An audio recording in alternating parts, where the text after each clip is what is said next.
He stood shorter than many of his generals. Yet for a fevered decade, he moved continents like chess pieces.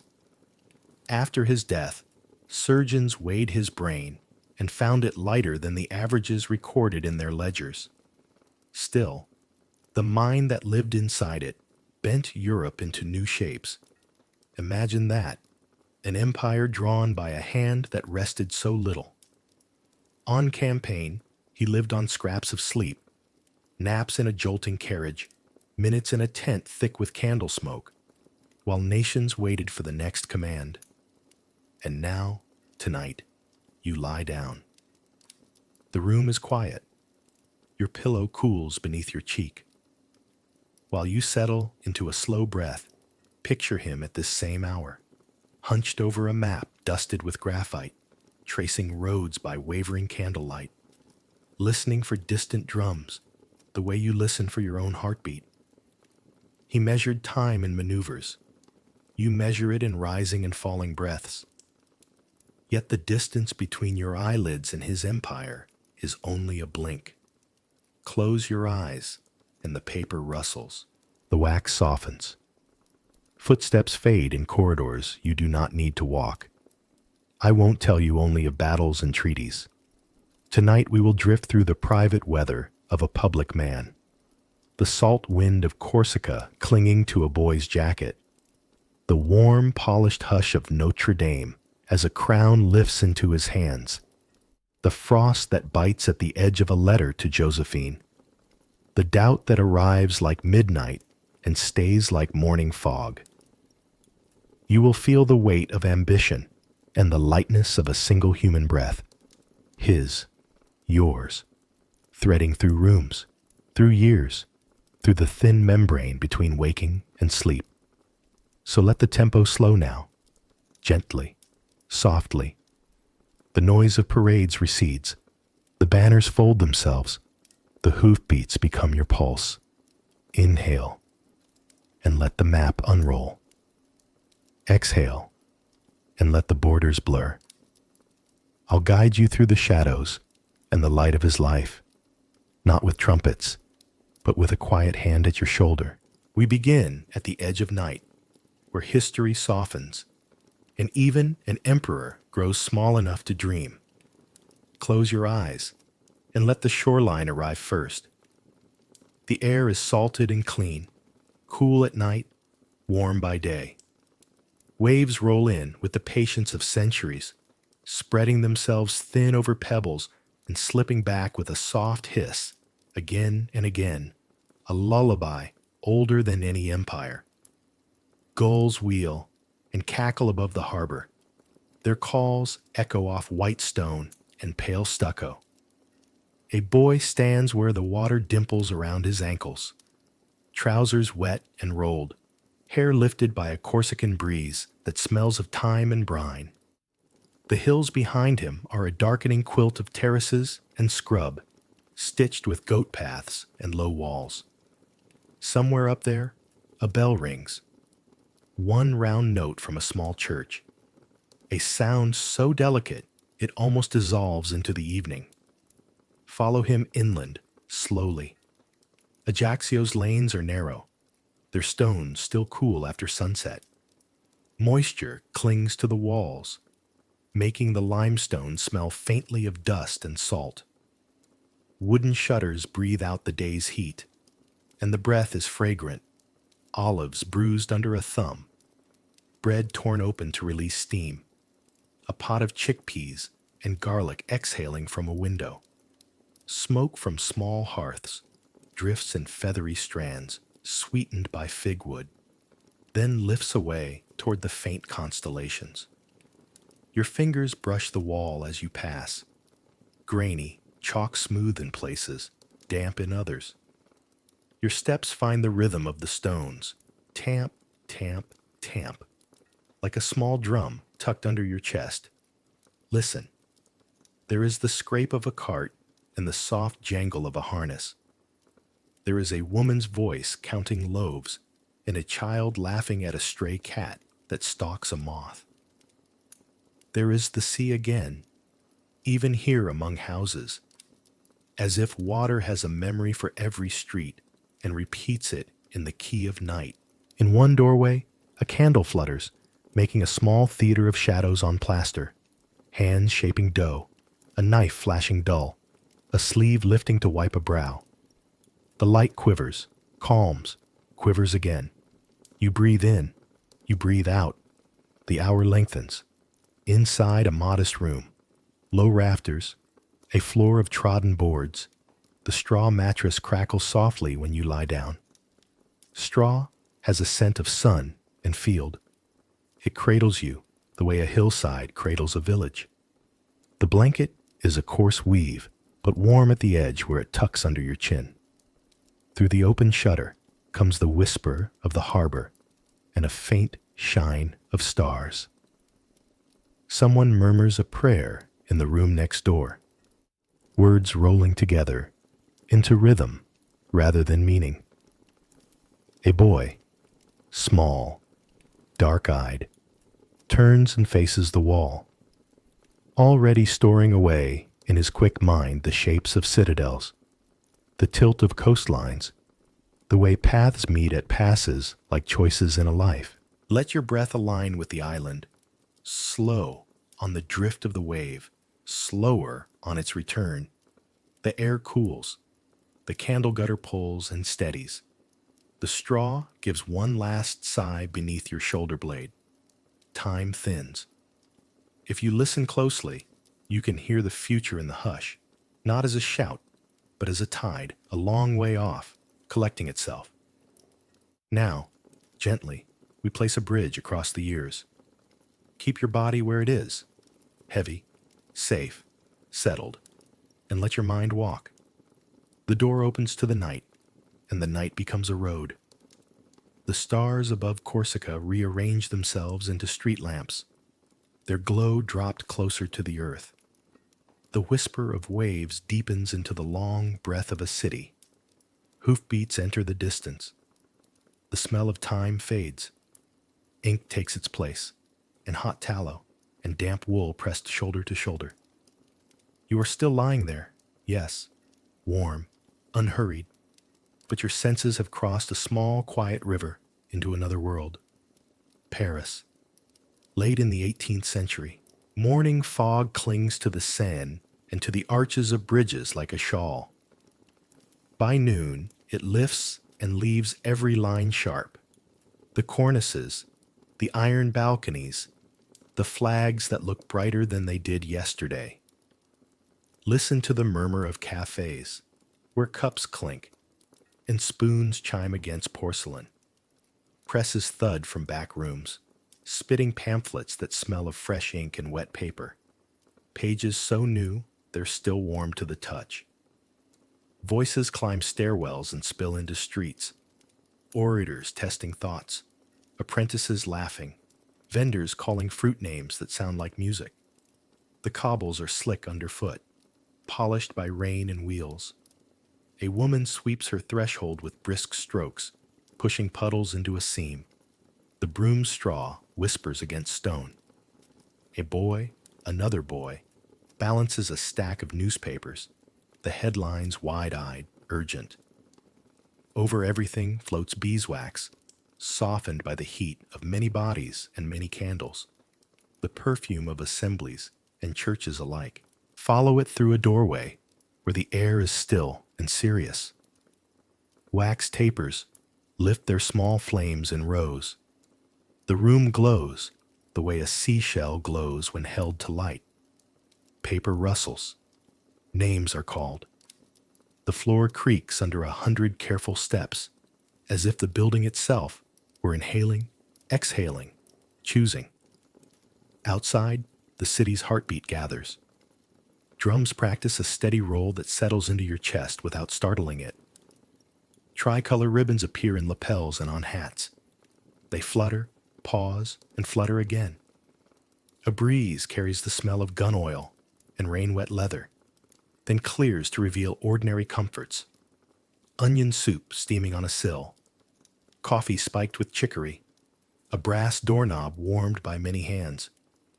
People move with purpose, but also with a new hesitance, as if the street's map has changed by a degree and everyone feels it in their feet. The air tastes bright, metallic, expectant. You are not here to race the crowds. You are here to feel the cadence beneath the clamor. Even in a square where words rise and crest, there is a quieter music. The measured strike of a stick on stone, the fold of a poster smoothing itself against a wall, the lull between slogans where a sparrow lands and shakes the rain from its wings. Let each of these small sounds lengthen your breath. Inhale to the lift of a candle flame. Exhale to the wax's slow settle. Inhale to a drum's gentle rumble. Exhale to the silence that follows it and makes sense of the sound. And somewhere within these streets, a young officer studies, calculates, waits. He walks the keys and keeps his own counsel.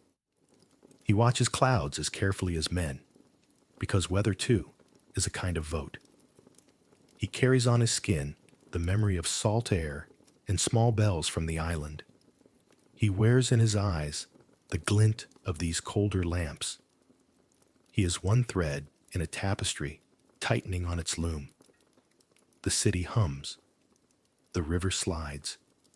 The candle gutters. Writes itself. Shines. Rest here at the threshold between island and capital, between boy and commander. Feel the cool stone under your palm change to the polished rail of a staircase. Smell the olives change to hot wax and ink. Let the noises of Paris become waves again, coming, going, coming, going, steady as sleep. We are almost ready to step into the currents that will carry him and us forward. For now, soften your jaw, loosen your hands, and listen to the city breathe. Close your eyes. Let the hum of the present dim until the past becomes the softest lamp in the room. I will be your night guide now, quiet, steady, tracing the inside of one life, a boy from an island, a man of weathered silences, a heartbeat that learned the rhythm of drums and maps and sleepless hours. He begins as a stranger, not just to a place, but to a language, a tone, a pattern of laughter, the 1,000 codes children learn before they know they are learning. At Brienne, the military school in the north, he walks corridors that smell of chalk and wool and damp firewood. His shoes are clean and careful. His jacket is plain. His accent, warm and salt-heavy from Corsica, arrives before he does. It turns heads, lifts eyebrows, makes a few mouths smile in a way not entirely kind.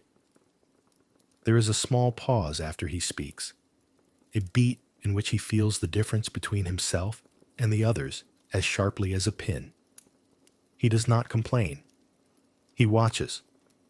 The eye that will later sweep a battlefield now surveys a dining hall. Where do the boys with easy laughter sit? Which ones trade rolls for apples? How does a rumor move? Does it start at the window or the door? He learns that every room has currents. He learns to stand where the room does not notice him, and from there to learn anything he wants. Books become company. Plutarch's lives, Caesar's commentaries, stories of men who step into history as if it were a river and let it carry them. He takes them in, like bread. Not to show off. There is no one to show off to. But to feed that inward hunger that nagged him even at home, when the wind took the voices of his family and scattered them like birds through the olive trees. He copies phrases into a small notebook. The paper is scratchy. The ink smells faintly of iron and rain. He discovers that writing down a thought is a way to make it stand still long enough to meet it with both hands. Is he lonely? Yes, but not the simple loneliness of being left out of a game. This is a quieter solitude, a chamber deep within his chest, where he goes as one might go to chapel. to be alone with his measure of time. He keeps the key to that chamber in his pocket, even when the schoolyard noise invites him to forget. Teachers note his gravity. Some call it pride. He knows it is a shell, a necessary softness turned outward to keep more delicate things safe. He sleeps little and easily, a thin sleep, like a fisherman's, always a hand on the boat, even while the eyes close. In the dormitory, snores roll back and forth like slow thunder. Near the windows, there is a draft that carries the smell of wet leaves. He learns to set the candle so its light reaches a page without waking a neighbor. He learns the weight of minutes, how many fit between the bell and the footfall of the night watchman, how many he needs to sketch a coast or copy a sentence twice, once for the line, once for what hides beneath it. When morning comes, he is not bright-eyed, but he is ready. There is inside him a small, taut wire of intention. It hums. Ambition is a difficult word for a boy to use. He would not use it. He would say only that he wants to be excellent at the things before him, Greek enough to read, geometry enough to measure the world without leaving the room, artillery enough to shape the sky. And yet, underneath the quiet, a larger shape forms, like a ship lifting out of fog. Not domination, not yet. More like a belonging. The fierce desire to belong somewhere he cannot yet name, to bind himself to a purpose that will not leave him. Years pass softly, and the shell hardens into habit. Paris comes, with its wider streets and colder glances, with 1,000 doors locked and 1 or 2 left to chance. Money is thin. He eats modestly, fasts when he has to, walks when others ride.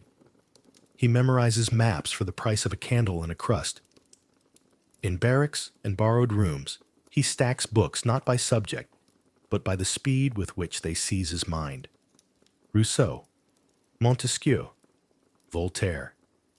He does not become them. He builds with them, the way a mason uses old stone to make a new wall. When loneliness bites too sharply, he writes to family, with a tenderness he does not show strangers. He signs with affection turned brisk, as if the ink must do what his arms cannot. And then there is the matter of love. He meets her, Josephine, at a moment when the city is a net thrown over the country's wild river. She brings with her a scent of powder and orange blossom, a soft laugh that arrives like sunlight through shutters, a practiced ease in rooms that make him tense. She has survived storms already. She wears survival like silk. He is not practiced in this dance, only intent. He chooses words for her that he would never waste on a general. They tumble over themselves. Exaggerations, perhaps, but sincere in the way a tidal wave is sincere. She reads them and smiles a private smile. She says yes. He breathes out. To love, for him, is to occupy a fortress with all the maps in his head and none of the certainty. He is precise, careful, ardent, and then suddenly jealous, as if the very care he takes lays a shadow where doubt can grow. He writes too often when she writes too little. He imagines too vividly, and the imagination that serves him so well in strategy becomes a torment when turned inward. The city whispers. He hears it. He pretends not to hear it. He forgives her easily in the morning and not at all at midnight. He carries her letters like orders. He seeks her scent in a handkerchief while staring at timetables and routes. The contradiction does not bother him. He has always been 2 things: a boy who must not be mocked and a man who must not be denied. Through all of this runs the thread of his nights. They are not dark so much as blue, like early dawn slowed down until it becomes its own hour. A small table, a candle guttering in its brass cup, the maps, thin, crinkling, full of rivers, ridges, towns with names that feel like seeds on the tongue. He does not merely look, he enters. He follows roads with a fingertip as one might follow a rosary. He marks in pencil where a unit might turn, where a hill might shelter, where a bridge might become more than a crossing. His breath lengthens when the plan takes shape. He nods to himself, not in triumph, but in recognition, as if greeting an old friend who has arrived on the last carriage of the night. Sleep comes in small parcels. 20 minutes. 40. A nap like a stone dropped into water. Down, down, then up smooth and alert. He wakes at once, the way a bird does, the way a captain does when the wind shifts at 2 in the morning. He keeps beside him a notebook and a stub of pencil. The first thought on waking is often the cleanest, the least decorated by doubt. He knows this. He has taught himself to catch it before it swims away. On certain nights, when the city is uncommonly quiet, he hears his own pulse and counts it, not for health, but for discipline, as if training his heart to keep time with his will. Does he believe in destiny? Yes, but not as a story that runs without him. He believes in a star, call it luck, call it grace, that flickers just ahead of his steps. He believes that when he is most prepared, the world becomes most accommodating, as if reality itself prefers to be handled by steady hands. He reads omens the way a sailor reads the sea, not to tremble at them, but to add them to his instruments. A certain date that repeats, a letter that arrives at the exact hour he expected it, a door that yields on the third knock. He does not surrender to fate. He negotiates with it, calmly, like men at a table with a map between them. When disappointment comes, and it does, it lands quietly. A plan refused, a command delayed, a rumor about Josephine that tastes of iron. He does not shatter. He does what he has always done. He narrows the day to a manageable width and walks forward within it. He gives himself another task. He studies a river he may never cross. He reties the knot of his intention. If he must break, he will do it later, where no one can see. There are tender scenes in the ledger of his life, and you may hold them for a moment without waking fully. He cradles Josephine's hand and studies the fine blue veins as if they were tributaries on a map. He watches her children at play and arranges his stern mouth into something like a smile. He sends gifts that are austere in shape but extravagant in meaning. A ring with a message, a shawl that holds the warmth of 2 climates at once. And when he is away, and he is away often, he imagines the door to her room and the way it yields when she pushes it with her shoulder. This image occurs to him while he sits at a table covered in papers, and it is as sweet and as painful as the first orange of spring. He is not cruel to himself, nor is he soft. He knows what he knows. He knows that inside the shell is a boy with a salt wind in his lungs and a bell's note in his ear. That boy still dislikes being laughed at. He knows he has trained himself not to notice fatigue, and that the bill for this will arrive in a currency he cannot yet name. He knows that when he places his hand on a globe and closes his eyes, the room quiets as if in prayer. He knows that he would choose the work again, and the hunger, and the wary kind of love that must be tended like a fire in wind. At times, in half-sleep, his mind returns to Corsica. The old stratified light of late afternoon, the olive leaves flashing pale, then dark, as the breeze turns them. A mother's voice somewhere inside the house, rising and falling with the wooden spoon in the pot. A sense, never quite clear, always persuasive, that he was born pointed, like a ship's prow, towards some place that didn't yet exist. He will not call that place an empire. He will not call it France or glory or greatness. He will call it simply forward, and he will go there by increments so small they are almost breaths. He carries lists the way others carry charms. Lists of books, of character traits he wishes to inculcate, of economies he intends to make, of qualities he admires in enemies as well as friends. In these lists is a tenderness not many see. He wants to be better, not for praise, but to be equal to the work he suspects is waiting for him just beyond the horizon. There is a clarity to him that can look like cold, but inside it is warm, warm like a hand around a candle in a drafty room. He is gentle with tools. He is briefer than he means to be with people. He forgives himself for that, because he does not yet know how to be both. When he speaks of himself to himself, he does it in the second person. You must rise. You must attend. You must not be ruled by sleep. It is not scolding. It is companionship, the self dividing into two to keep each other company through the long night work. He keeps this habit even when others begin to speak to him in titles. You will keep your head, he tells his reflection in a window pane. You will not be swayed by the noise that loves to call itself reason. You will not let the size of the room decide the size of your thought. And Josephine? She remains a warmth at the edge of vision, a perfume in a coat that he will not wear to a meeting because it would turn his mind soft. He longs for her letters when they are late, and chides himself when his longing feels like surrender. He copies a phrase of hers into his notebook as if it were a theorem.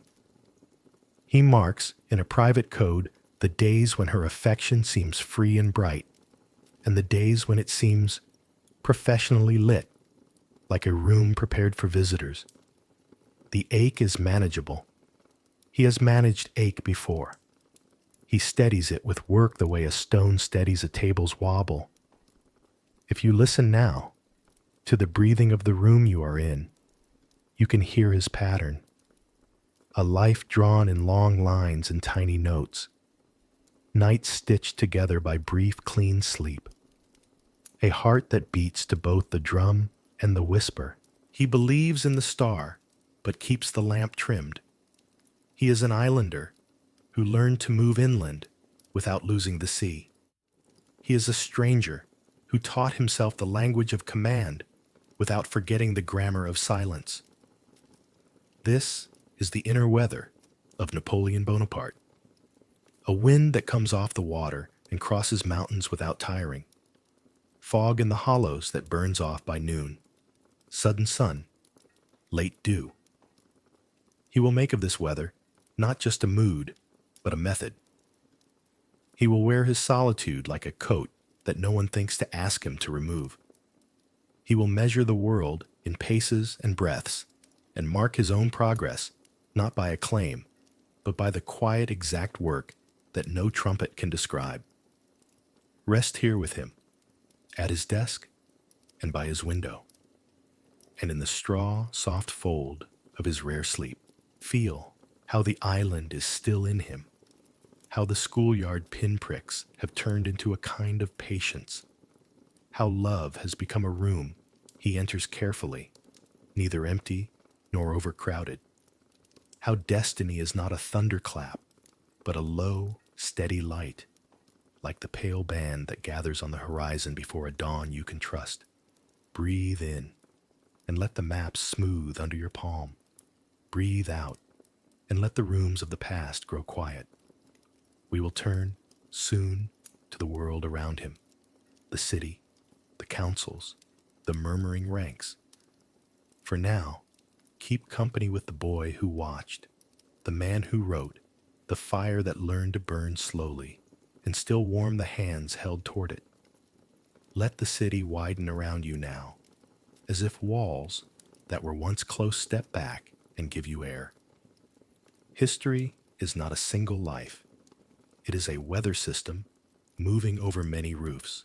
Keep your breath unhurried as we enter Paris in the years when clocks seemed to tick louder, when the air itself felt newly sharpened, when every street corner learned a new word and tried it out on passers-by. Citizen. First, a hush that isn't truly quiet.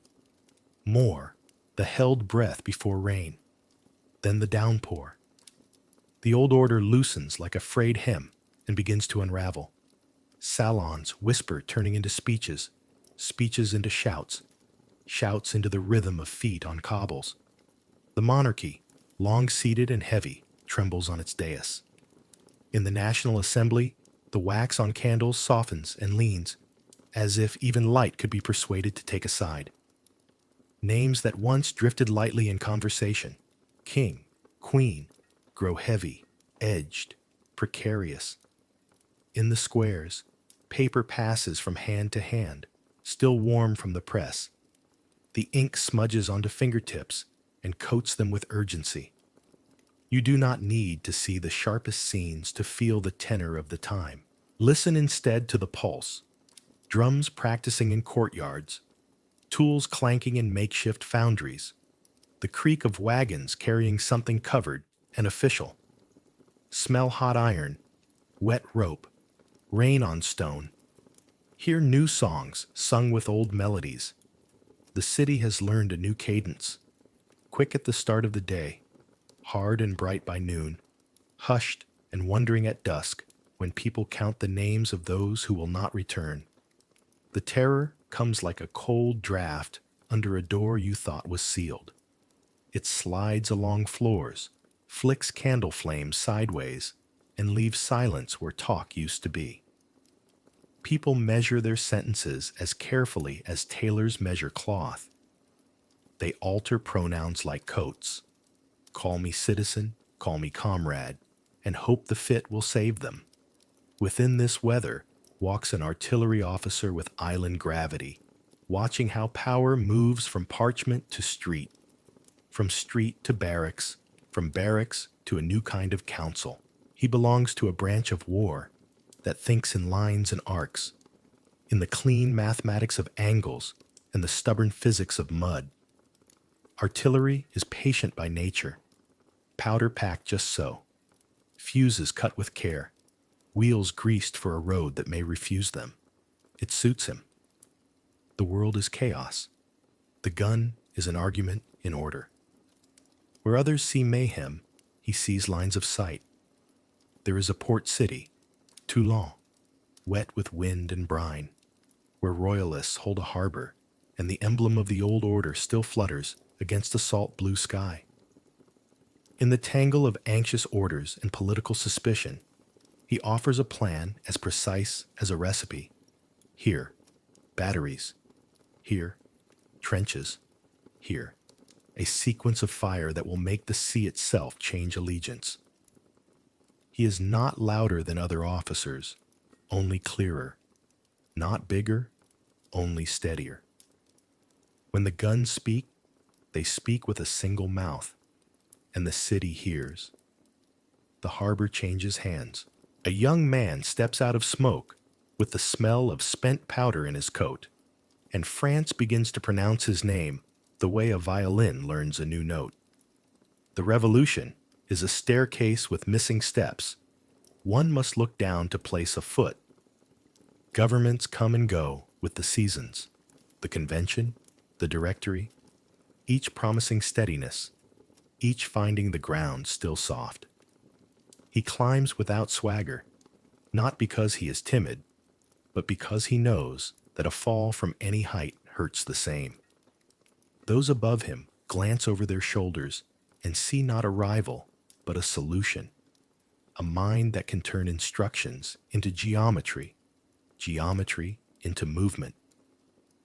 He is given commands big enough to frighten cautious men and small enough to be beneath the notice of boasters. He takes both, folds them into his map case, and sleeps lightly beside them. Around him, people assemble into constellations, some bright, some flickering, some destined to cross and be gone. Josephine is in the sky, warm and near, an orbit that pulls him tenderly off his axis at times. There is also a limping priest of politics with a velvet voice and a talent for landing on his feet, Talleyrand. He speaks as if setting fine porcelain on a table, no clatter, only placement, and believes in outcomes more than oaths. He will serve regimes the way a river serves fields, impartially, generously, with just enough silt to make things grow. He recognizes in the artillery officer a force that could nourish or flood. He decides to be ready either way. Farther away, beyond borders that are, for the moment, lines on paper, stands a man whose gift is the opposite of storm. Metternich. He will take shape later, in rooms that smell of leather and lemon and old silk, where windows are too tall and the air too calm to allow rashness. If Napoleon is weather, fast, transformative, Metternich is climate. Long, balancing, patient. Before they ever meet, they are already speaking to each other across Europe in the language of arrangements and fears. Feel the tension in that distance. The warm front of ambition meeting the cold front of caution. The first rumbles not yet thunder, only a far-off measured sound. As commands multiply, another image of him gathers and spreads. The little corporal, the officer who steps down from a horse to sight a gun, who squats with soldiers in the mud and eats what they eat, who walks the line not as a parade, but as a conversation. It is not his height that matters. It is his habit of coming close enough to see men's faces. He recognizes a regiment by its gait. He remembers a sergeant's name and where that man took a wound that healed crooked. He does not flatter. He says, "This road will be long, and we will walk it." He says, "We will be home by harvest if we are careful." He says, "You have done well," and the words land like bread in an empty hand. Listen to the army as a living instrument. In camp, mornings begin with brushes on leather, with the quick music of flints being checked, and the lower, slower rhythm of kettles set on coals. Tents crackle when frost takes them. A drummer warms his wrists with soft rolls that sound like distant rain. The air smells of wool, coffee burned a little, horse breath, damp earth. Men mend socks with needles that flash in good light. They carve small animals from scrap wood. They pass a pipe and a joke that has traveled 3 languages and still knows where to land a smile. When orders come, they do not arrive like thunder. They arrive like a song that everyone already knows the refrain to. On the march, boots drum a steady 3/4, and packs sway like metronomes. Roads elbow through villages that blink awake to watch them pass. Women shading eyes, children counting flags, old men nodding as if the rhythm answers a question they asked years ago. He rides sometimes, walks often. He measures distance not in miles, but in hours of willingness. If a wagon sinks, he is there not with a speech, but with a hand on a spoke, a shoulder to the wheel, grunt and mud like any other man. He knows the ledger of endurance. For every hardship paid by the rankers, another line of credit opens in their hearts where his name is written plainly. On fields that will later have names, some bright with victory, some gray with stalemate, sound arranges itself into layers that you can listen to without waking fully. Foremost, the reliable heartbeat of the drum. Not loud, not soft, only there. Then the call and answer of horns, clean as shapes cut in air. Then the human sounds, a captain's clipped instruction, a chorus of men lifting something heavy and lowering it together. The sudden, relieved laughter when an order makes sense. There is shouting, yes, but here we are careful. We do not drink from the cup of horror. We sip only what is needed to taste the time. The grit on teeth, the tug of straps, the heat under a hat brim. Think of wind moving over tall grass, flattening it in waves that race and rise. Think of shadows of clouds crossing a hillside, quick, then gone. He is not alone. The map that fills his nights is crowded with willful minds. Some are allies, some must be taught to be. Generals arrive with reputations starched and pressed. He handles them like garments, seeing where they will give and where they will chafe. He trusts a few, men who do not invent reasons to wait, who can hold a line and their temper with equal skill. He uses others like scaffolding and does not mistake them for columns. He does not fear cleverness and subordinates. He fears only sulking and vanity, those twin saboteurs of purpose. If he speaks sharply, it is because he hears waste like a dish shattering in a kitchen, too loud to ignore, too costly to pretend away. Back in Paris, rooms still glow with beeswax and plans. Talleyrand moves among chairs and treaties, placing each just so, rehearsing results as a pianist rehearses scales. He advises in a tone that never bruises, making retreat sound like elegance and compromise like foresight. To him, the empire is a dinner that must not overreach the appetite of the guests. He counsels moderation to a man who wakes to maps. They need each other. The river that meanders and feeds, and the engineer who wants to straighten it for speed. Between them, words like balance and destiny exchange glances, become tools, become excuses when necessary. Beyond, in Vienna, Metternich gathers like a balustrade at the top of a staircase that Europeans ascend with uncertain feet. He is not yet the full measure of the obstacle he will become, but his habits are already clear. Prefer the long view. Choose the slow victory that looks like nothing at first. Never confuse noise for change. If the little corporal speaks in campaigns and months, Metternich speaks in settlements and years.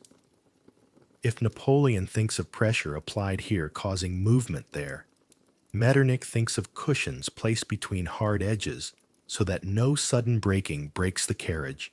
Two kinds of safety, two kinds of sleep. What then is the social world that holds them all?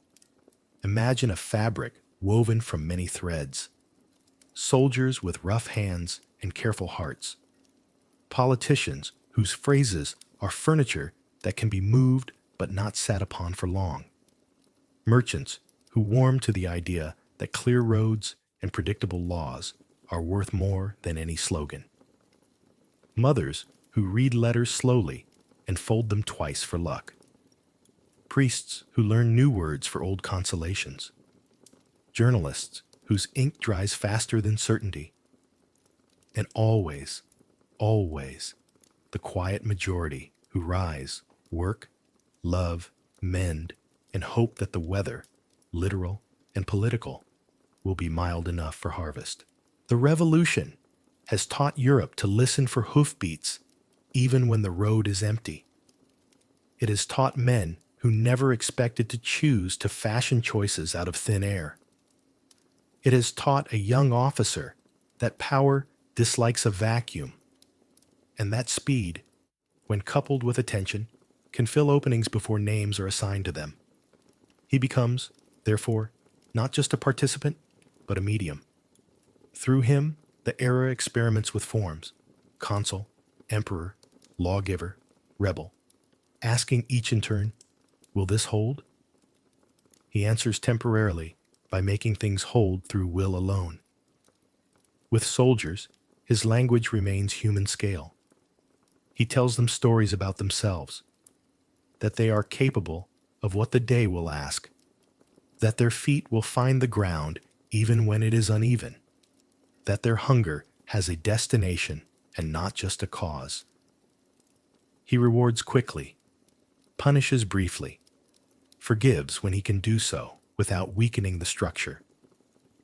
He is wary of formalities that feed only themselves. He prefers a field decision, a correction made with a pencil stub, a lesson drawn in the dust with a boot heel. Men who have walked long distances trust this kind of leadership. Close, intelligible, steady. And what of the terror behind him? It doesn't disappear. It cools. The city that once shouted learns to murmur, then to speak again, then to hold its tongue by choice rather than fear. People want roofs that don't leak and bread that doesn't cost tomorrow.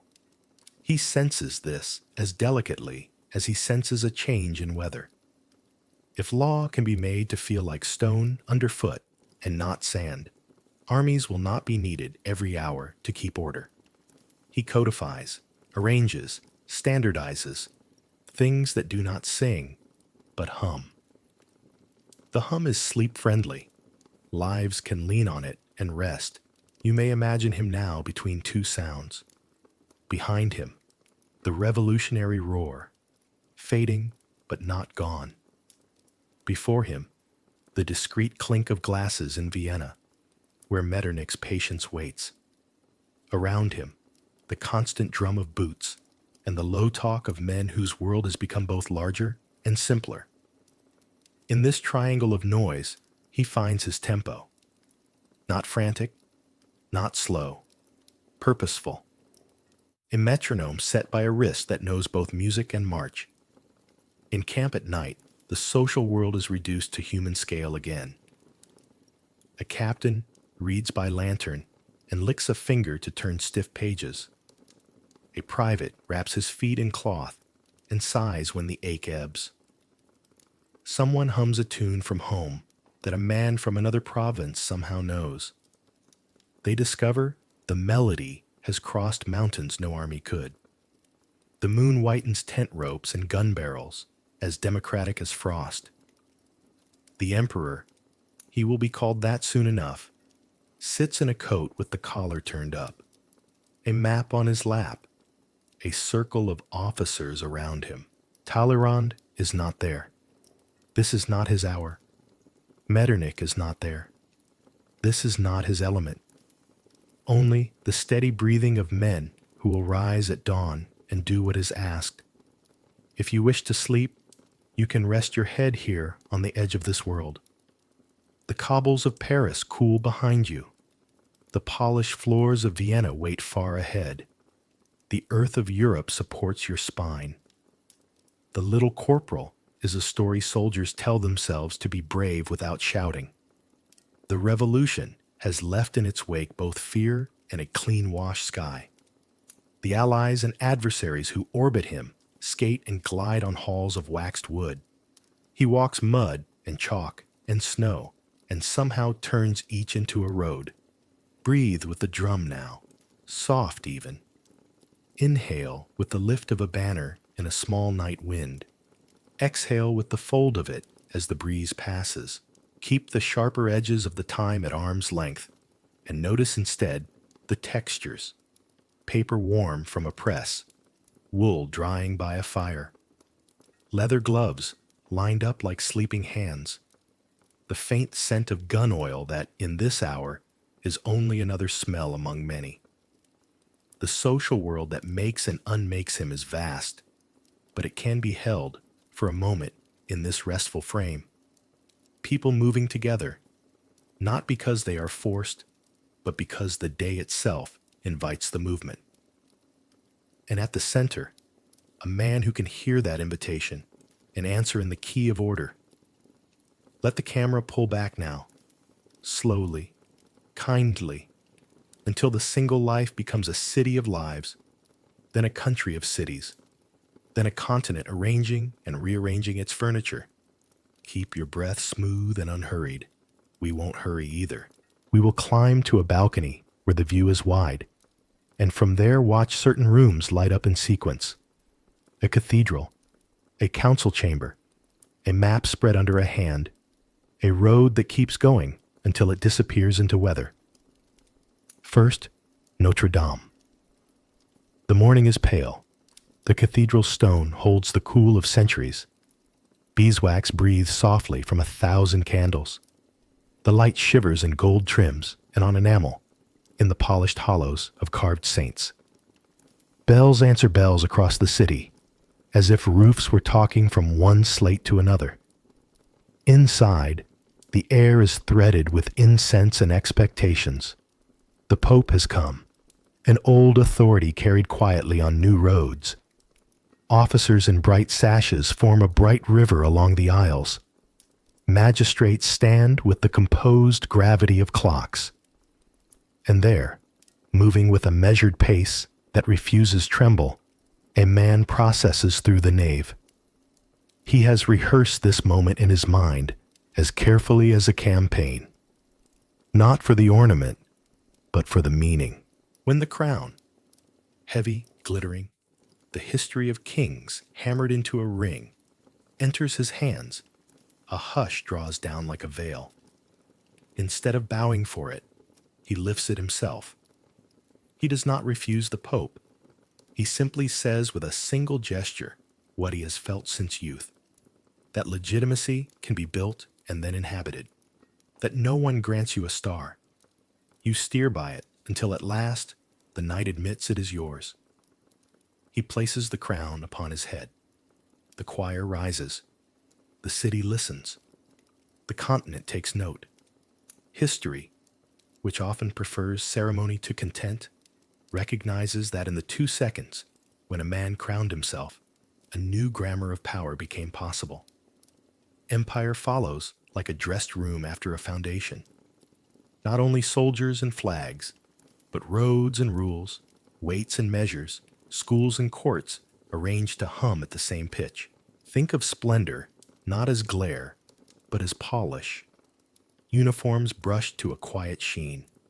Eagles stitched by patient hands. Standards that lift when the smallest wind bothers to come. The imperial palaces feel warm, not because fires rage, but because order keeps the drafts out. Corridors where footfalls sound even, tables where papers lie flat and legible, chairs placed where conversation can flow without danger. The code, his code, does not sing. It hums. Contracts become clearer. Property ceases to be a fog. A man knows where he stands in the eyes of a clerk. And this, though unromantic, is a kind of miracle. Beyond the rooms, the road. The first great proving ground was Italy, and the memory of it stays bright, like metal polished by many hands. Picture a young general stepping onto a stage where the scenery has long been set and deciding to move the furniture anyway. He understands speed not as haste, but as continuity. Actions linked so closely that the enemy experiences them as one long movement. Bridges taken as if turning a page. Hills climbed with a stubborn breath and a joke shared between men who can still laugh under load. Lodi, a crossing that looks like madness from far away and sense from the middle of it. He sees gaps where others see walls and runs his lines through those gaps the way water runs through a mill race. Italy teaches him that initiative is not a mood. It is a discipline, timed, fed, and rested like a living thing. Then Egypt, a dream inside a campaign, a mirage with real heat. Imagine sails unfurling, white as pages, and a fleet carrying not just soldiers but scholars, draftsmen, printers, a portable curiosity cabinet. Alexandria's glare, Cairo's hushed courts and cool tiles. Desert nights so clear that stars seem to be a second higher city. He wants to bring light and take light, to learn and to rule, to set Europe's questions against the Nile's old answers and see what the echoes make. The Institute rises in the heat, and ideas bloom under the same sun that yellows uniforms. A stone, inscribed in several scripts, is found. And though he will not linger to taste the full sweetness of that discovery, it will sweeten other mouths for centuries. And yet, empire at sea is a risk he cannot solve with land-borne geometry. Nelson's guns shatter the French fleet in Aboukir Bay, and the sound is a kind of sentence. Egypt remains as a rich chapter, but also as a reminder. Brilliance does not exempt one from logistics. Daring does not feed horses. Austerlitz is the symphony. The day begins in mist, soft and withholding, as if the sky wants to protect all players from what they will become by noon. He is out early, as always, not to be seen, but to see. The field is a board, yes, but not flat. It has humps and hollows, ponds thinly iced, villages buttoned into their fields like cuffs. The allies are numerous and confident. They will move to turn his right, as their smart men predict they should. He helps them choose their mistake, leaves a door ajar, lights a candle in the hallway, and waits until they have stepped fully into the room. Then the center, his center, rises like a sleeper waking with purpose. The mist thins. The sun pours onto the field, the sun of Austerlitz, soldiers will call it, as if the day has decided allegiance.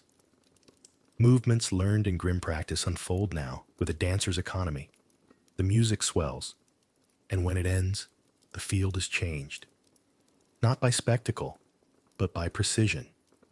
Not by noise, but by the exactness of intent meeting opportunity. Empire's bright face shines in other places too.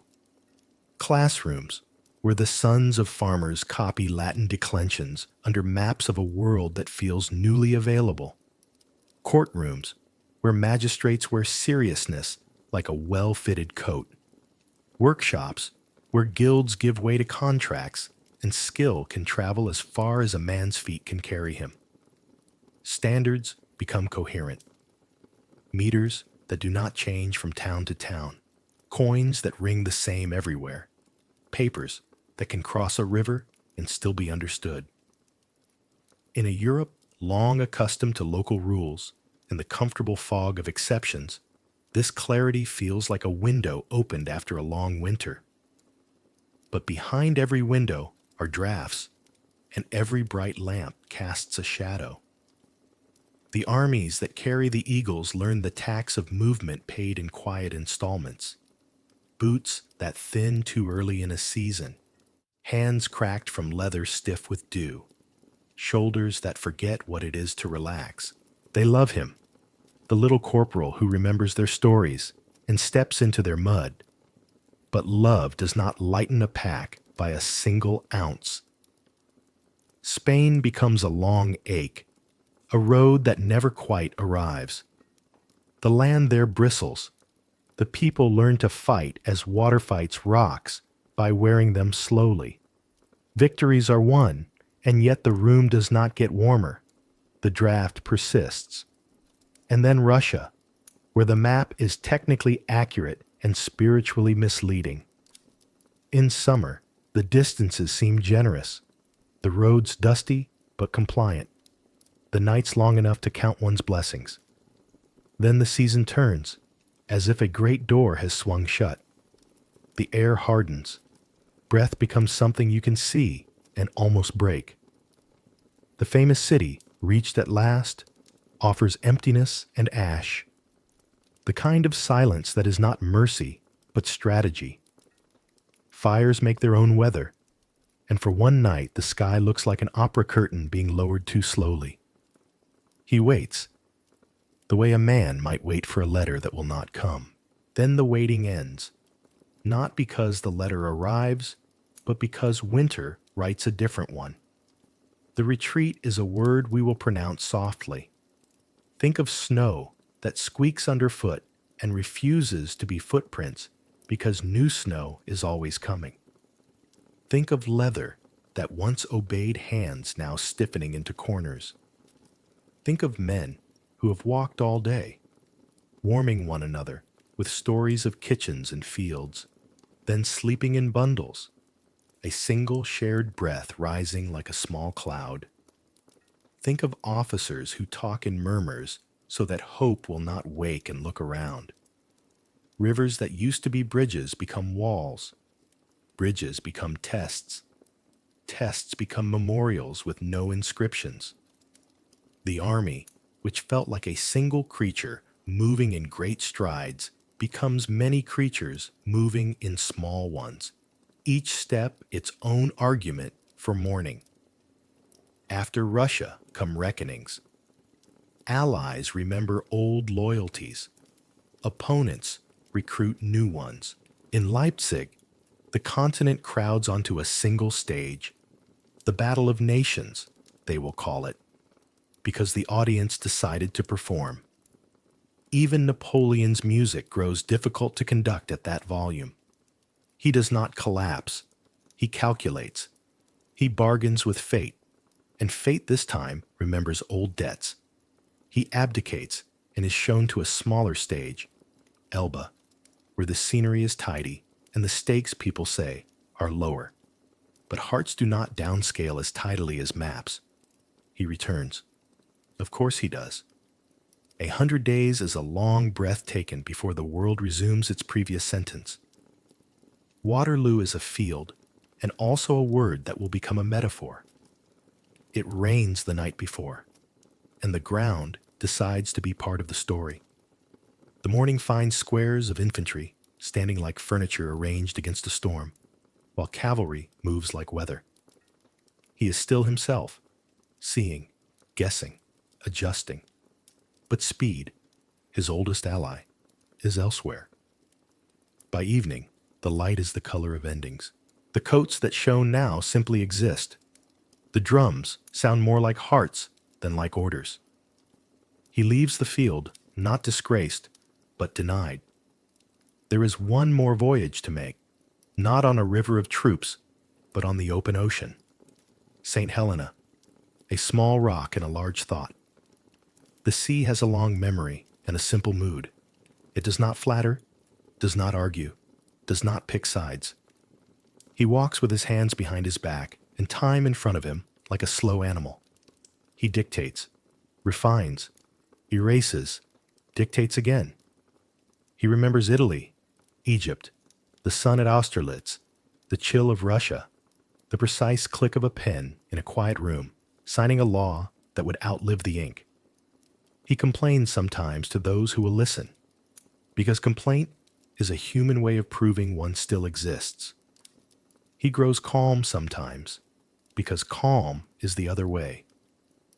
He watches ships pass with their full-bellied sails and knows that power now travels in letters about him, rather than in orders from him. From this balcony of perspective, what remains when uniforms are folded and drums return to cupboards? Roads and codes remain. The idea that merit, when truly measured, can lift a person farther than lineage alone remains. The image of a citizen who becomes a sovereign remains, carrying with it both the thrill of possibility and the warning of appetite. The habit of thinking in systems, material and legal, spreads wider than any border he drew with bayonets. Even his enemies borrow his grammar. Even his critics keep his calendar of change. And the symbol. Why does he still stand so vivid in our modern house of images? Because he embodies a paradox that speaks to us at midnight. The small person who becomes enormous. The finite life that tries to conduct history as if it were an orchestra and not a thunderstorm. The mind that sleeps in slivers and wakes to lines on a map that soon become roads for millions. He is aspiration distilled and danger clarified. He shows how speed can rescue and overreach, how clarity can build and blind, how confidence can be a ladder, and then, if leaned too far, a chute. For those of us who live now, phones humming, calendars tiled with appointments, the empire we build is made of smaller bricks. projects, teams, homes that want order and warmth. We recognize in him the itch to arrange and the comfort of a plan drawn cleanly. We also recognize the fatigue that follows long success, the narrowing of options when every victory turns to a habit, the need for rest ignored until rest takes its due. He is a mirror, held at an angle that flatters and warns. He whispers to the ambitious, prepare, be precise, move. He whispers also, remember that maps are not meals, that people are not pawns, that winter will always have a vote. Breathe here, at the edge of his story's brightest rooms and darkest corridors. See the crown lifted by the same hands that would one day fold on a windowsill above an empty ocean. See the sun at Austerlitz rise in your memory and then set, gently, into the general dusk where all suns go. Hear the army's drum become your heart's even thud. Feel the code's tidy paragraphs become the regular spacing of your breaths. Let the hard roads soften into lines of thought that do not demand marching, only listening. When you exhale, let Italy, Egypt, and that cold, far road in Russia drift back to their places on the shelf. When you inhale, let the reasons he endures as a symbol settle near. Boldness, wedded to craft, invention fastened to order, a life that tried to make destiny a partnership instead of a prophecy. History, in the end, is a series of rooms we visit with care. We leave each one quietly, smoothing the coverlet, closing the window against a draft, whispering thanks for what we learned. Now the balcony grows dim. The candles down in the cathedral have burned low. The bells, tired from their morning joy, rest in their iron cradles. We will descend again to narrower halls, toward escalation and resolution, but not yet. For a moment, stay with the wide view. Europe like a great chest rising and falling, a crown that weighed less than a life, a law that outlived a uniform, a man who, in trying to stride across continents, taught us the value of a measured step, in and out. The empire fades to a map, the map to a memory, the memory to the softest thread of sleep. At the height of it, the map looks obedient. Borders tidy themselves like linens. Roads run smoother. Edicts move from desk to desk as if carried by a single, invisible hand.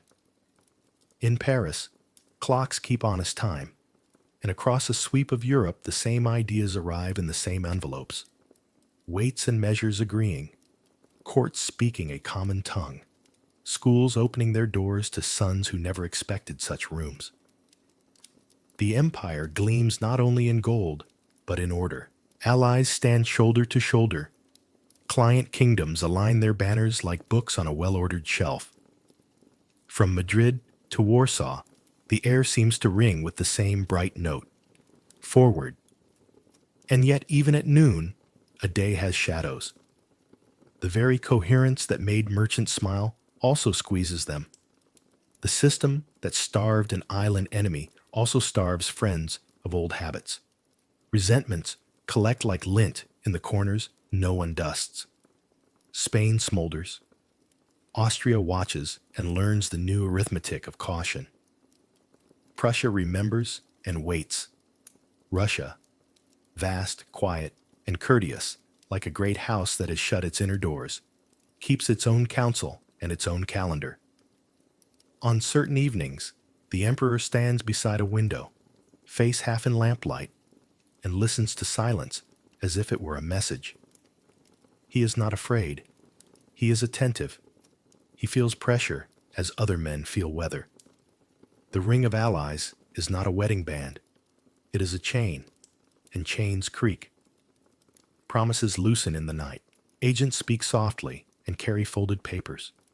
The emperor's pen moves faster. He arranges and rearranges as if furniture could prevent a draft. He chooses movement, his oldest, surest remedy. If the ground shifts, step sooner. If friends hesitate, arrive before their hesitation matures. If distance threatens to become a wall, reduce it to hours and provisions. East, then. Columns lengthen like shadows at the end of a bright day. Boots strike a tempo that settles into the body until the drum is unnecessary. Summer hangs over the fields, warm and generous. Rivers drift along as if nothing important were happening. Villages open like small boxes. Bread, water, hay, a blessing, and close again. At night the camp glows in islands. Here a pot, there a fiddle. There a man writing a letter he revises 3 times because tenderness is a skill acquired late. The emperor rides and walks, measuring not only miles, but willingness. He is exact with rations, careful with time, patient with mud. He believes, as he has always believed, that attention alters outcomes. Russia does not answer. It recedes the way the horizon recedes, polite and remote. Roads dissolve into tracks. Names of places fail to commit to memory. There is smoke sometimes, but it is the smoke of what refuses to be used by others. Storehouses emptied or burned. Bridges taken away piece by piece. Fields left to the sky. The army becomes its own country, complete with all the music and chores of a people on the move. It advances through absence, which is a strange sensation, like walking toward a voice that grows softer the closer you come. Borodino is the day when the hush lifts and the air is thick with intent. Dawn arrives strained through mist, the light and even gray that makes edges honest. The ground rolls in slow shoulders. Redoubts squat like stubborn thoughts. The men know the weight of the morning without speaking of it. Their hands check buckles and straps as if memory lives in leather. Drums begin, not loud, only definite, and the field answers with the first long chords of artillery, a sound that you can feel in your ribs before you hear it in your ears. Orders move like threads through cloth, tightening, aligning, holding. The battle does not leap, it presses. Hours fold into one another until noon becomes afternoon without ceremony. The great guns trade paragraphs. Infantry writes its terse lines and steps back to read them. The air powders the tongue. Sweat and dust make a paste at the temple. Flags drift, lift, and drift again. No one is a symbol in the moment. Each is a task. From a slight rise, the emperor watches like a chess player who has memorized endgames and is now content to trust the pieces to their training. The sun shows itself briefly and then retreats, as if unwilling to witness too much. When evening comes, it brings neither triumph nor collapse, only a stillness that is not quite peace. A ledger crowded with entries that refuse to total. The road to Moscow lies open, and the army takes it in with the instinct that follows any heavy day. Forward, to rest, to roofs, to some promised interior. The city appears like a distant thought becoming clear. Wooden houses, many rooftop crosses, gardens leaning toward lanes, bells that would, under other circumstances, be a comfort. Then the strangeness. Streets largely empty, shutters latched, an entire metropolis holding its breath. Doors that do not open, pantries that do not yield. Night brings its own astonishment. The first fragile flames that become others. The wind making allies of sparks. Heat writing its quick grammar across rafters. Fire shows no allegiance. It speaks only to wood and air, and they answer until the sky itself seems to glow from within. Amid the crackle and the hollow silence that follows, he waits for a letter that does not come, for terms that are not offered, for the shape of victory to present itself as it has before. A road, a treaty, a door that opens to a new room. The city, beautiful and broken, gives nothing back. Time thins. The calendar turns, and with it, the quality of the day. Mornings nip. Breath shows itself and lingers. Water resists. Leather stiffens. Horses puff little clouds into the air and look at men with eyes that ask the weather's question. How long? He decides, as he has decided 1,000 times, but now against the grain of his own nature. Not forward, but back. Not because fear has arrived, but because nothing else will. The retreat begins without ceremony, the way a long illness begins, without a single moment you can point to later. Columns fold in on themselves, wagons groan. Men who once marched to a drum now march to the measurement of their own patience. Snow comes like quiet advice, and then like insistence. The world simplifies itself to white and breath and the black line of the road. Fatigue is not a villain with a face. It is a soft hand that keeps returning. It smooths the edge of jokes, dulls the shine of buttons, makes time flow oddly, too fast when warmth is near, too slow when the wind is up. Yet even here there is order of a kind. Men arranging themselves around small fires, sharing the knowledge of where warmth hides in a coat. How to keep a foot from forgetting it is a foot. Officers talk in low tones that do not carry. Maps are consulted more for comfort than for discovery. The emperor rides close, dismounts often, gathers fragments of forces the way a shepherd gathers sheep in a weather that wants them scattered. Bridges that were once crossings become decisions. Rivers judge. A cannon abandoned becomes a story, told later in fewer words than it deserves. The army, once a single creature striding, is many creatures enduring. Still, there is rhythm. Step, breathe, step, breathe. The cold does not shout. It asserts. The silence is not empty. It is full of small sounds. Ice cracking in a hoofprint, cloth whispering against cloth, a cough stifled for no good reason except habit. Hope does not vanish. It contracts to the size of the next village, the next stand of trees, the next cup held in both hands. Hold here with them on the long white road, where the empire's noon has already happened and the sky leans toward evening. Feel how the grandeur of maps has become the modest heroism of a single, steady step. Hear the drum reduced to the heart, the anthem to breath. This is the turn in the story. Not collapse, not yet, but a great exhale after years of drawing breath. The apogee lies behind, shining still in memory. Ahead is a thinner light, a tangle of choices, and the quiet work of bringing men home. Abdication, when it finally arrives, sounds less like a verdict than a long-held breath leaving the room. Papers are set out. The ink is steadied. The words take their measured place. He signs with a hand that once traced continents, and now simply completes a line.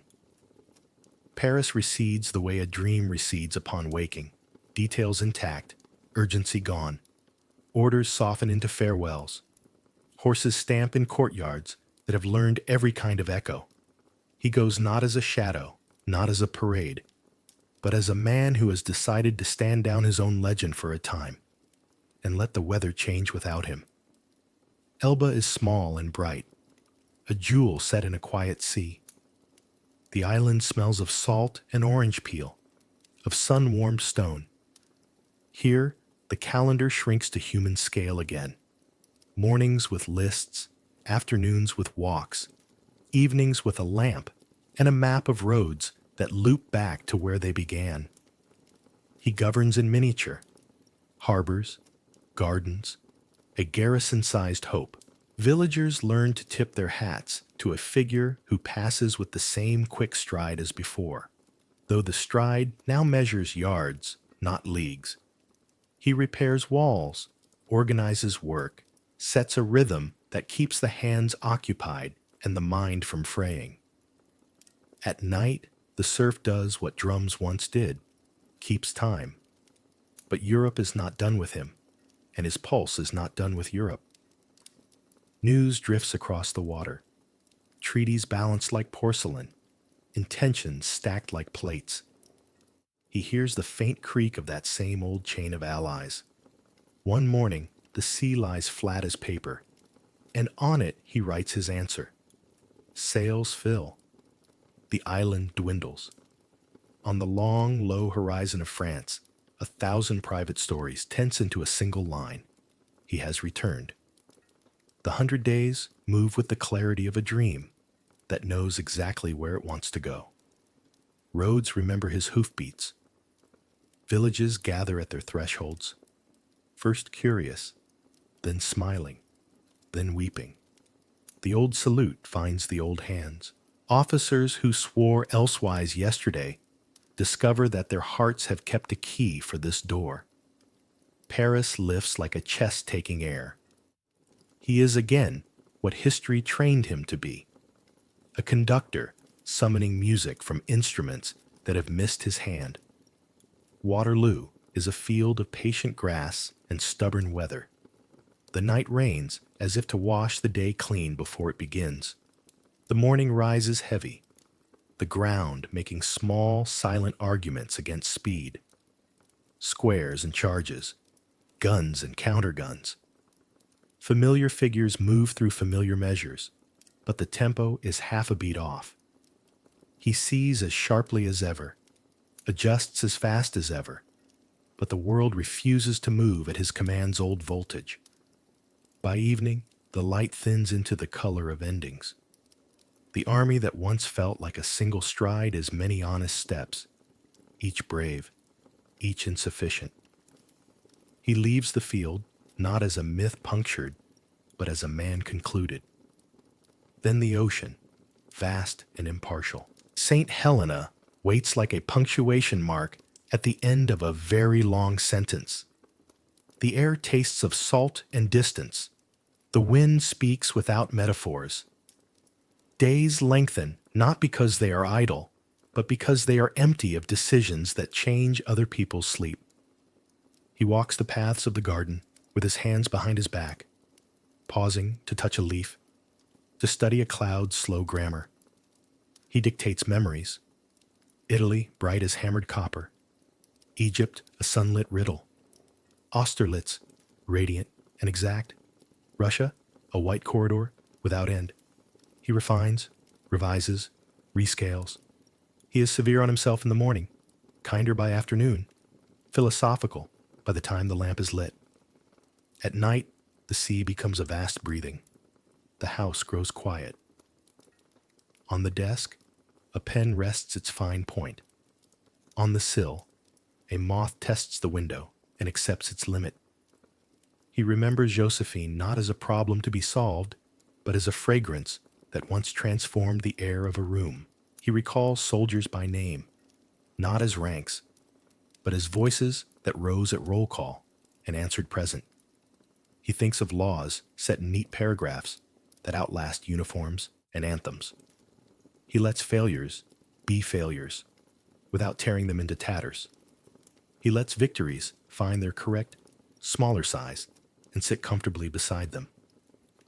Loneliness here is a clear lake, cold and honest. He drinks from it without complaint. Some evenings, when the moon lifts a soft trail across the water, he allows himself to stand at the balcony of the past and look down over its lit windows. He does not move in. He only watches until the lights dim of their own accord. The body tires earlier than the mind, and the mind, at last, learns to tiredness without contempt. He sleeps more now, not as a concession, but as a craft newly acquired. Dreams come, a map that rolls itself open, a field in gentle sun, the scrape of a chair in Notre Dame, the small bell of Corsica counting the evening. What remains is quieter than applause. the regular breath of a code that organizes life. The idea, simple, radical, that talent can be a passport. The cautionary tale folded neatly beside the inspiration. For him, the drum has stilled, but its rhythm lives on in corridors where clerks stamp dates, in classrooms where boys and girls draw the same straight meter, in roads that connect towns that used to feel alone. He stands now, not on a battlefield, but in the durable province of memory. So let the surf take over the counting. Let the lamp burn low. The man who once moved continents sits within a small room and allows the night to move him. Outside, the Atlantic breathes in and out, and his thoughts rise and fall with it until they are no longer thoughts but tide. Soon we will leave him at this window, the past arranged like books he has finally finished, the future a sky without urgency. For now, rest your own hands in your lap, loosen your jaw, and feel how gently a life can lower its banners and still keep its star. Let the noise thin to the sound beneath sounds, the hush of a room at night, the faint breath of curtains, the clock that keeps its small promise with every tick. We have walked through bright halls and cold roads, across maps whose lines tried to keep pace with a single will. Now, we sit quietly with what remains when banners are folded and drums are put away.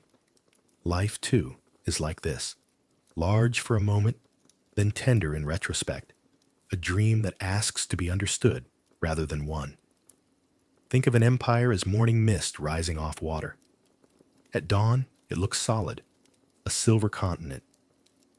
By noon it loosens, and by evening, it is only a story the surface tells about the sun. Ambition is like waves. It arrives and sets. One lifts with force enough to change the shore. Another curls and slips back without a sound. Between them is the long, even rhythm that soothes the mind. Approach, crest, release. Even great lives learn this cadence. Even names that once moved cities learn to move softly through a single room. History often speaks in brass and marble, but it is carried by breath and heartbeat. A crown gleams for minutes. A law steadies for decades. A kindness steadies longer than both. The empire shines, then thins. The human being remains. Someone who tasted salt wind as a child, who stood in candlelight that trembled with his breath, who doubted in private and decided in public. In the ledger that matters, even for emperors, the entries are simple. Attention paid, promises kept, rest earned. Let your own life come into view the way stars appear. Not all at once, but clearly enough. You too have drawn maps, calendars, plans, lists on the back of envelopes. You have marched hard days and chosen retreats that did not feel like failures, only proofs that winter has a vote. You have built small empires in homes and teams, arranged mornings so that others could walk through them without stumbling, set standards that hum rather than shout. Perhaps you have crowned yourself once or twice, with resolve, with a new beginning, when no one else could or should. Perhaps you have learned that the weight of a promise is measured not in gold, but in sleep that comes easier because you kept it. Our age wears its urgency on its sleeve. Phones glow. Messages arrive like tiny cavalry. News thunders and forgets itself. In such weather, it helps to remember that even the largest storm becomes rain, and even rain becomes a calm field. We are not emperors, and that is a mercy. We are custodians of hours. We decide what to polish. Not medals, but mornings. Not standards, but standards of care. We choose where to stand, not on a balcony above crowds, but beside someone who needs the steadiness of our presence. We learn slowly, then surely, that mastery is not control. It is consent to the rhythm that keeps life humane. Imagine, then, the edge of the Atlantic on a warm evening. The sky leans into copper and rose. The tide draws a clean line that moves with each breath of the earth. On a low stone sits a man whose name once weighed like iron and now feels light as dusk. He watches the horizon the way a reader looks at the white space after the last sentence. His hands are quiet in his lap. The wind lifts a curl of hair at his temple. He is not measuring distance anymore. He is letting distance measure him. He thinks, perhaps, not in strategies but in shapes. A bell from Corsica, small and round. A nave at Notre Dame, tall and echoing. A sunlit ridge above Austerlitz, bright and exact. A white road without end, where breath smoked and steps became prayers. In each image, there is a lesson that does not require noise. Rise when it is time. Hold when you must. Yield when you should. Repair what holds. Bless what remains. The ocean speaks a language that needs no translation. In and out. In and out. He listens, and the old habit of command softens into the older habit of listening. To tide, to weather, to his own smaller pulse. Thoughts that once marched now stroll. They grow lighter than wind. Regrets arrive like birds. Circle once, and choose, on second thought, another shore.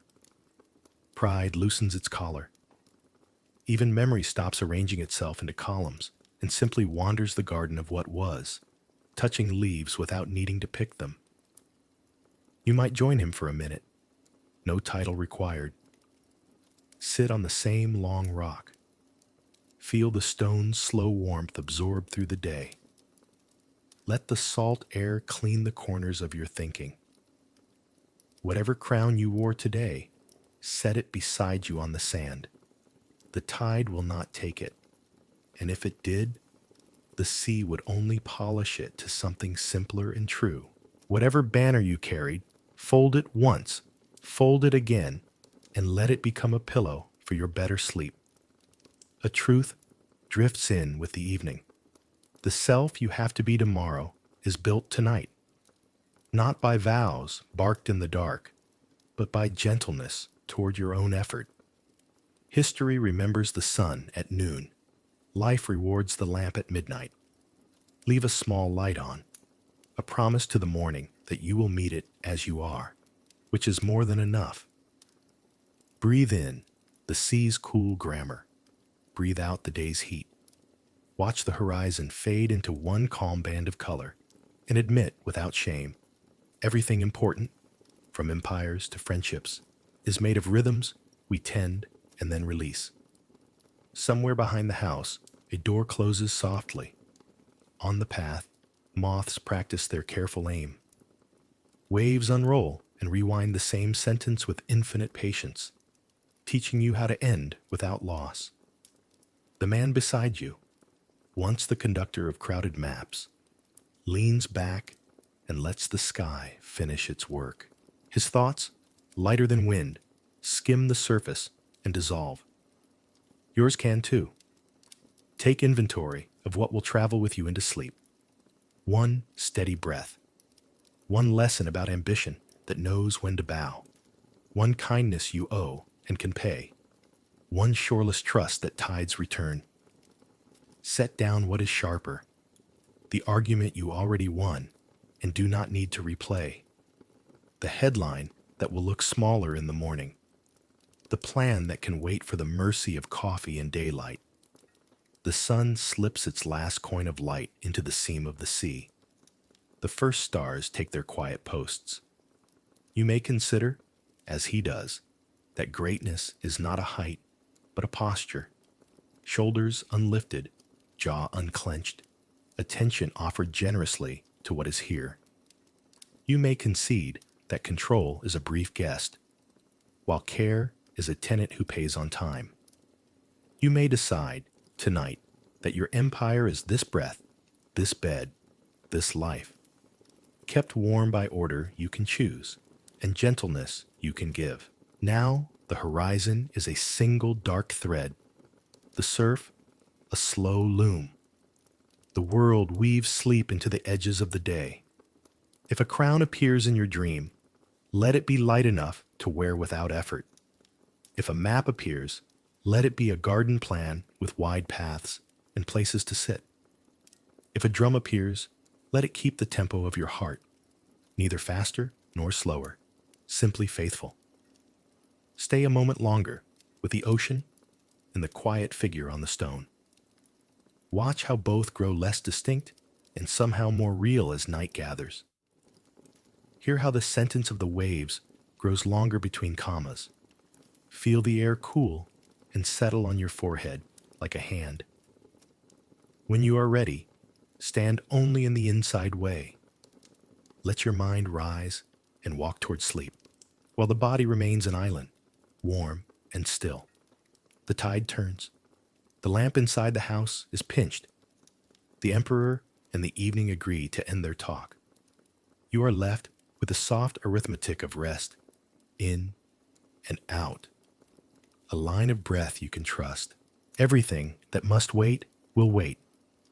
Everything that can be set down is already lighter. The shore keeps its shape without your vigilance. The stars keep their appointments without your instructions. Let history be history. Let the present become pillow and quilt. Let your thoughts, one by one, become lighter than wind. Settle now. Feel the mattress hold your weight, the pillow cool beneath your cheek, the blanket warming the air around your shoulders. Let the room grow quiet. Let the day step softly to the door and close it without a sound. Inhale and exhale. Inhale and exhale. Slowly, calmly. Picture the ocean at night, the same ocean that rims small islands and long continents, the same slow water that kept time for sailors and emperors and children learning to sleep. See how the waves arrive with patient shoulders, lay themselves down, and slip away. Each wave is a breath. Each breath is a wave. Inhale, like the tide drawing in, smooth and cool. Exhale, like the tide gliding out, soft and unhurried. In, 2, 3, out, 2, 3, 4. Over the water, stars take their gentle posts. Nothing rushes them. They appear the way thoughts should appear at bedtime, one at a time, bright but not urgent, quiet but sure. Let your eyes soften as if you were watching that sky. Let your jaw loosen. Let your hands grow warm beneath the blanket. Return again to the shore. Sand, dark and fine. A low stone warmed by daylight, now giving back the last of its heat. The sea speaks in a single sentence, repeated and kind. If a stray thought arrives, set it on that stone. The tide will read it and smooth it until it is simple, then carry it away. Inhale, and sense the cool edge of night air. Exhale, and feel the blanket gather you closer. Inhale, your ribs widening like a quiet door. Exhale, your shoulders dropping, steadier, heavier. Above you, stars. Around you, silence.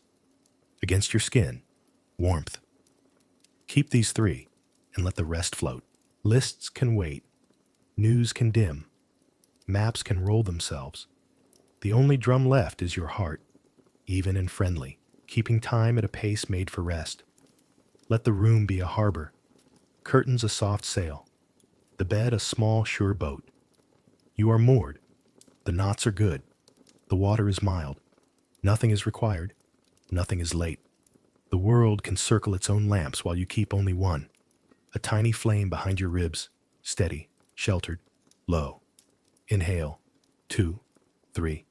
Exhale, 2, 3, 4, 5. Slower now, softer now. If your mind wanders, offer it simple images to carry. The hush between waves, the faint hiss of foam, the the silver thread of a star reflected in black water, the golden pocket of heat beneath your blanket that expands with every breath. Let those images repeat like kind words said by someone who knows you well. You are safe. You are warm. You are allowed to sleep. Inhale, gathering the sky. Exhale, laying it down across your shoulders. Inhale, cool, light, spacious. Exhale, heavy, warm, peaceful. And now, a blessing for your night, given softly, like a hand smoothing a coverlet. May your night be calm as the ocean that rocks the distant islands, where the last emperor fell asleep. May the stars keep their quiet watch, while your thoughts grow lighter than wind. May the silence widen around you without end, and the warmth of your blanket be a small, sure shore. In and out, gently. In and out, slowly. In and out, safely. The waves continue, faithful and unchanging. Your breath matches them, then leads them, then forgets to notice them at all. The room fades to the hush beneath sounds. The shore recedes. The stars remain. Warmth stays. Sleep comes the way the tide comes. Inevitable, even, kind.